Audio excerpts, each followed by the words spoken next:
Commish, you know this is a tough subject matter for me talking about my Metropolitans, but it looks like the Dark Knight, Matt Harvey, the real deal, Neil Walker. The Mets have announced that both those guys are going to be out for quite some time. We don't know how long, but certainly more significant time. It feels like a lost season for the Mets. Is it? And if it is, where should they go from here? Well, I mean, yes, I think it's a lost season, but a lot of teams already have lost seasons at this point in the year, and the Mets, just their expectations with that pitching staff were a lot higher than this. But still, with all these games left and all these months left, there's still things to play for. Guys need to play for contracts. Guys need to play to prove that they can play at this level. So with the Mets, I think they need to figure out what young guys, what prospects can succeed at this level. Ahmed Rosario is their number one prospect. He's a shortstop. Guess what? They don't have a shortstop right now. Why not bring him up?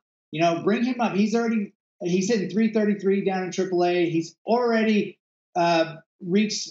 he's already passed his home run total that he's ever had in his career. He's got 7 home runs. His highest total prior to that was 5. I mean, this guy's going off right now. He's got a ton of stolen bases.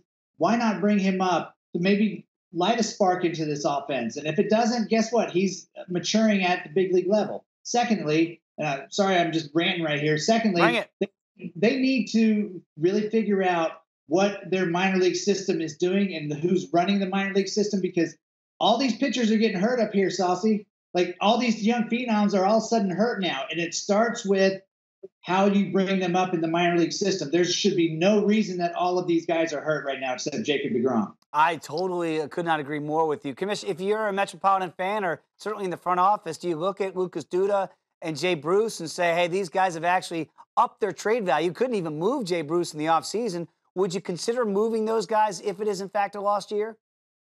Yeah, I think Jay Bruce is for sure going to be gone. And if Lucas Duda can stay healthy, it's a possibility he'll be gone, but I think he's still under control for a couple of years. Jay Bruce is a free agent after this year, so they're going to have to try to trade him. And I don't necessarily believe that they couldn't trade him. They were just being a little greedy, trying to get too much for Jay Bruce. But by the time the trade deadline comes, they're going to have to get rid of him so that they could get something in return, or else they're going to lose him, because he will not sign back with the New York Mets. All right, great stuff as always from our 2-time All-Star and all-time saves leader, Danny Graves. So, Commish, if I go to the barbershop, do I just ask for the commish, or how do I get that cool do? Because I got to rock that, man. Come to the Gravy Train's house, and I'll cut it for you. Deal.